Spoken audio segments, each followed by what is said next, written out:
Hey guys, welcome back to the Lake of the Woods and More Fishing Report. Sorry I missed you last week. I had it shot, edited, didn't have enough internet to get it uploaded. I was up at the Northwest Angle. I'm going to talk a little bit at the end of the Northwest Angle report about phone service up there.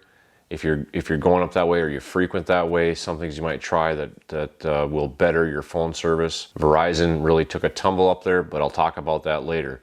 Let's start out the fishing report. Let's go out to Lake Sakakawea. I talked to Mike Peluso this week from Mike Peluso's Outdoors. Said fishing out there right now is really good. He says the river section of Lake Sakakawea right now is stellar. 10 to 16 feet is where you're going to kind of be looking there. If you're fishing more of the main lake part of Lake Sakakawea, you're going to find fish a little deeper. Now, Mike has a concern with that. Mike says the walleyes that come out of like 25 feet plus out there are very susceptible to barrow trauma, and a lot don't survive when you release them. He says there's more fish out deep, but there's good fishing up shallow. So if you're fishing in that deeper water, those fish are relating to points and to humps. You need to move around and watch your electronics. Likely you're going to find them grouped up pretty good. Best baits and lures to chase walleyes with right now, jig and wraps are working really well, slow death, and also crankbaits. Now moving back to the barrow trauma thing, Mike says if you're going out fishing and you're looking to catch a limit of walleyes, if you go and catch your limit in deeper water, he says, let's keep that fishery strong. If you're going to fish the rest of the day and target walleyes, just move in a little bit shallower. That's going to let them walleyes release much better. He says there's also a bass population up shallower if you're just fishing for fun and you want to target those as well. Mike does have a couple openings next week, and he's taking some bookings right now for the Devil's Lake portion of his winter trips and some fall fishing for some of you guys that may be coming to hunt in North Dakota and you want to do some river fishing in the afternoon. Mike's booking some trips for those as well. If you want to get out on Lake Sakakawea, make sure you get in touch with Mike Peluso from Mike Peluso's Outdoors.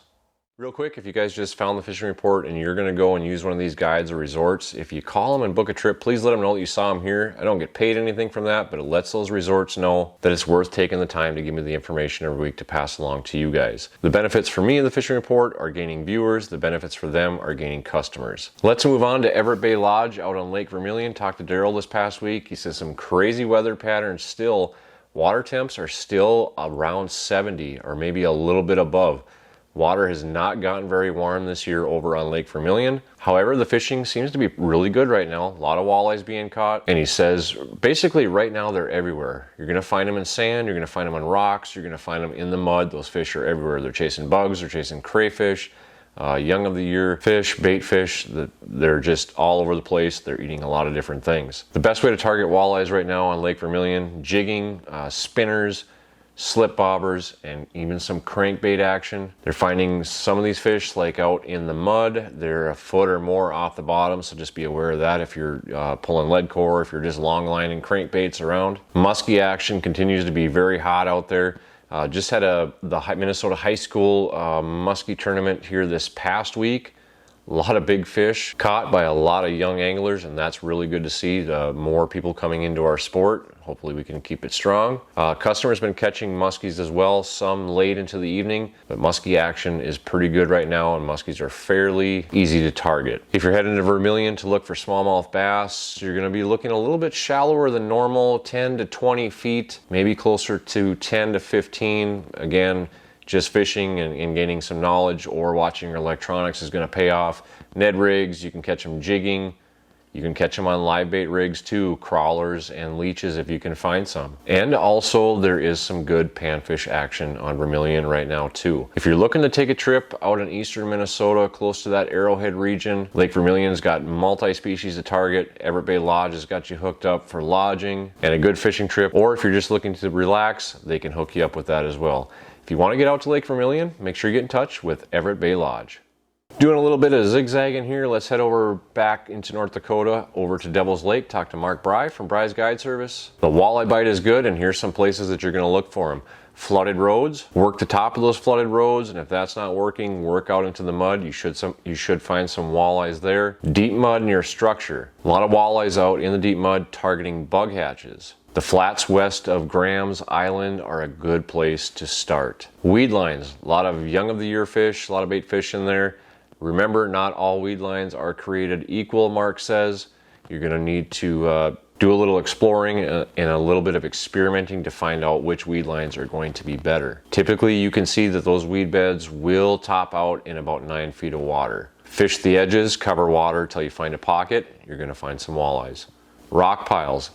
Really focus on rock piles very early in the morning, that mid-morning period, and then again late afternoon into the evening. A lot of walleyes are going to move up there to feed on those rock piles, crayfish, minnows, a lot of forage on those rock piles. And of course the old shoreline. Mark says basically he's mentioned this in every report this year.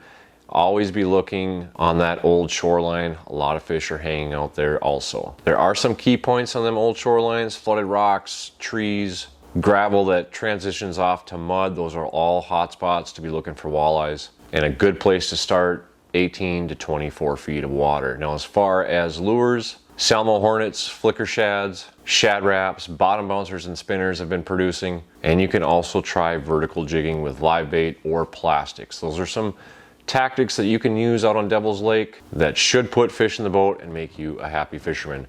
If you're looking to take a trip out on Devil's Lake, not only for fishing, but also we're getting really close to waterfall season.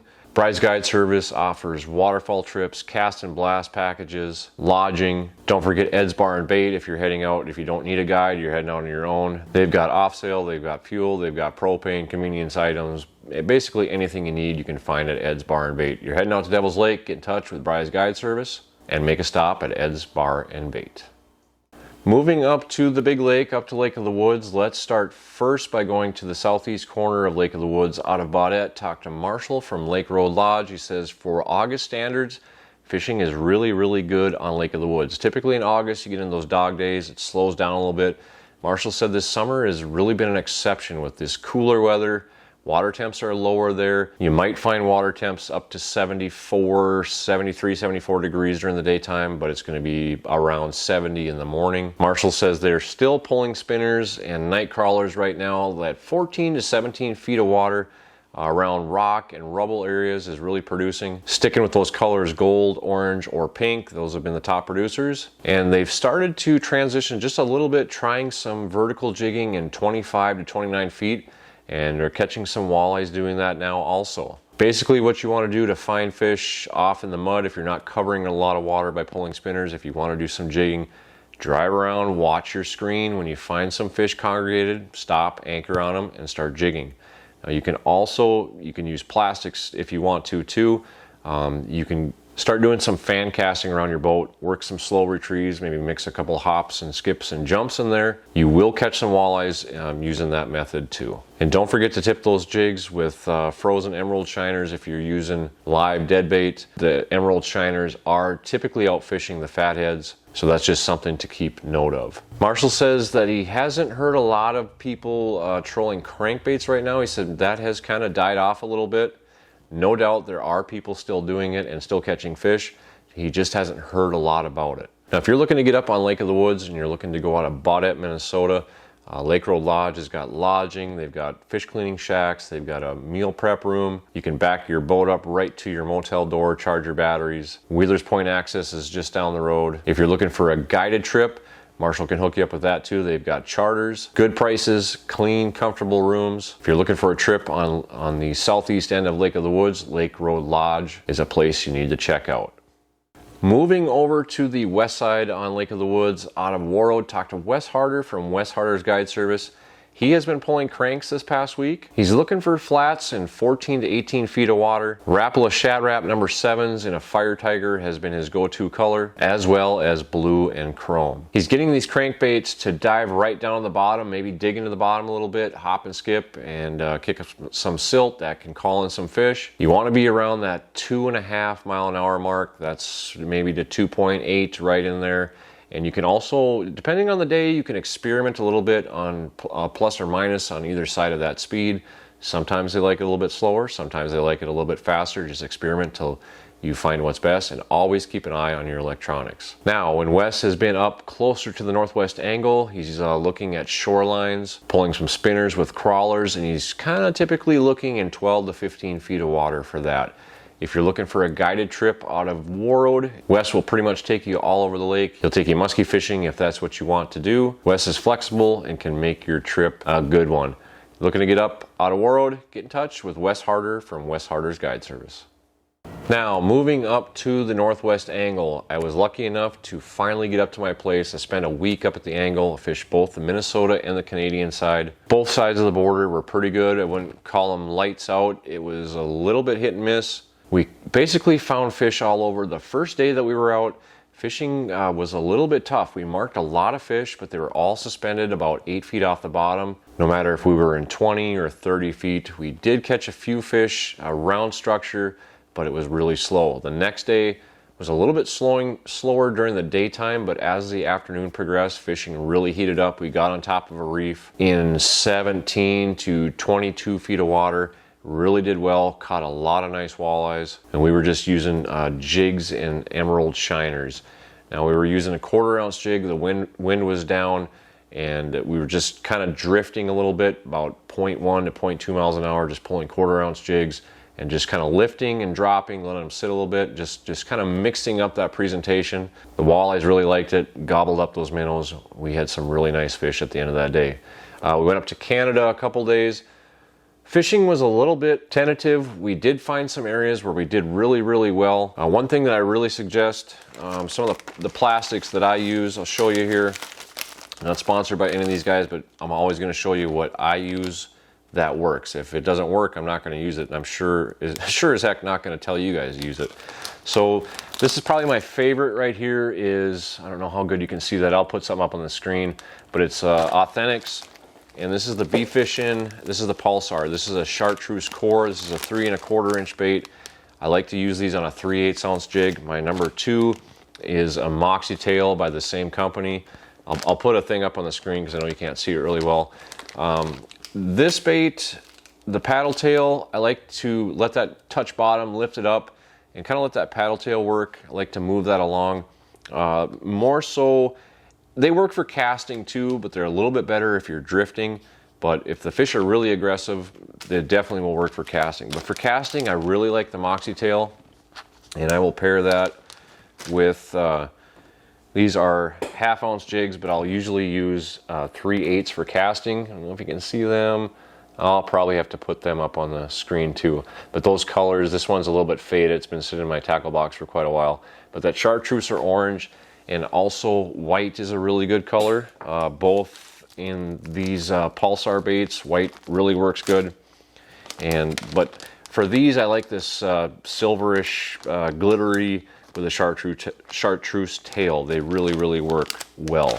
Now for more vertical jigging, if I'm kind of anchored and not moving, a 1/4 ounce white jig or a 1/4 ounce gold jig. Thought I had those baits here, but I didn't. These curly tails, I'll put these up on the screen too. These are 3 inchers. Using that vertical, walleyes seem to really like these. Every once in a while I've had luck on black ones, but white ones do seem to typically work a little bit better. Now we did find some fish on some deeper reefs, 22 feet of water. Those reefs, a couple of the reefs that we checked were really loaded with fish, but they were really, really lazy. We had a tougher time getting them to bite. We found a lot of fish back on the Minnesota side, around some of the islands to the south. Some of those islands have some flats that come off them, or some structure that come off of them. 22 feet seemed to be a really good number. Sometimes, more in the middle of the day, those fish were a little bit deeper. You could anchor right there. You could cast plastics if you wanted to. You could vertical jig and just kind of work yourself out deeper. We also found some really nice fish in 12 feet of water on some structure. So fish, they really weren't solid in one area. They were kind of scattered. We didn't find, with the exception of some deeper reefs with some deeper water all around them, we didn't really find bigger schools of fish. We just kind of found that the fish were a little more scattered. Now we did some musky fishing for a little while. I ran my boat for my friend that doesn't get to get up there very much because I stepped on the cord for my iPilot Link remote, and I had to run my trolling motor with my Humminbird Helix, and that takes a little bit more time, so I really focused more so on trying to get him on fish. We did get a muskie within 30 minutes. However, that muskie was under 30 inches, but still my buddy had a good time. I think the muskies right now are a little bit slower from what I've heard from some of the guys that were up there. But I think if you work some shallow rock shorelines, maybe with the sun, that the sun's been shining on them, or some wind's been blowing into them, or some rock reef stuff with some rocks that are sticking out of the water, you're likely going to find some muskies. You might find some kind of just off of that structure too, maybe. We didn't spend a whole lot of time chasing them, but just those are just some of the things that I'd be doing if I was looking for muskies up at the angle. Now, as far as the water situation is going, docked my boat at Youngs Bay Resort, and it's good to see that the water is receding. It's Jerry's parking lot at the restaurant up there.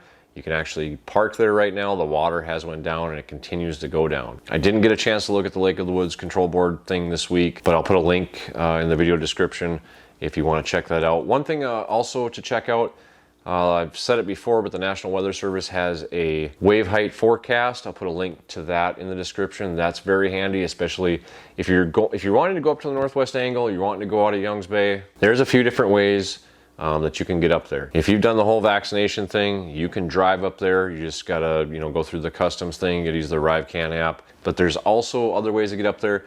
There is a boat that will, I believe it comes out of Sportsman's Lodge out of Baudette and runs up to the angle, I believe to Youngs Bay and maybe to Flag Island and Oak too. That's something you can look into. That's Northwest passenger service, I believe. And there are also some flights that go up to the angle as well. Sorry, a little long-winded there, but wanted to give you the best information that I got for you. Youngs Bay has a few openings here and there. The fishing up there is pretty decent. It's worth going up there right now. You may have to work a little bit to find some fish, but you are gonna find some fish if you just keep trying. And the last thing I got for you as far as phone service, I've been a Verizon customer since like 2002.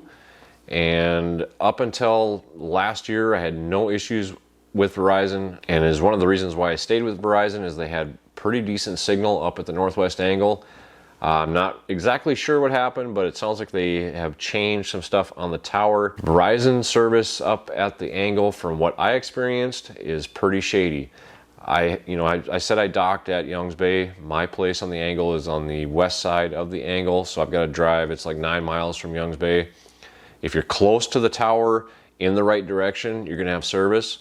My place is less than a mile from the tower. I have very little service. I don't believe I had any data. So I called Verizon and talked to them about it, and they really didn't seem to care. So I made the switch and I went to AT&T, and I had AT&T last week when I was up there. AT&T worked phenomenal. I can sit in the middle of my cabin. I've got 3 to 4 bars of 4G LTE with AT&T. So if you go up to the angle all the time, you notice that your phone service is basically crap if you have Verizon, check out AT&T. I think you're gonna have a lot better results with that. I did. All right, that is the Lake of the Woods and More fishing report for this week. Probably not gonna have a report next week. I've got a trip for work that I have to go on. If I can sneak one in, I will do it, but I'm not sure that I'm gonna be able to. I appreciate you guys watching every week. Appreciate you hitting the thumbs up and leaving comments. That helps get these videos out to more people, gets more people to see them. I hope the information helps you out. If you have some photos that you want to send, that's one thing I forgot. Send them to me. I've still got some that have been sent to me over a month ago. I've just been super busy. I will get those photos up. I thank you guys very, very much for watching. I hope you can get out and enjoy God's great outdoors, and we will see you on the next one.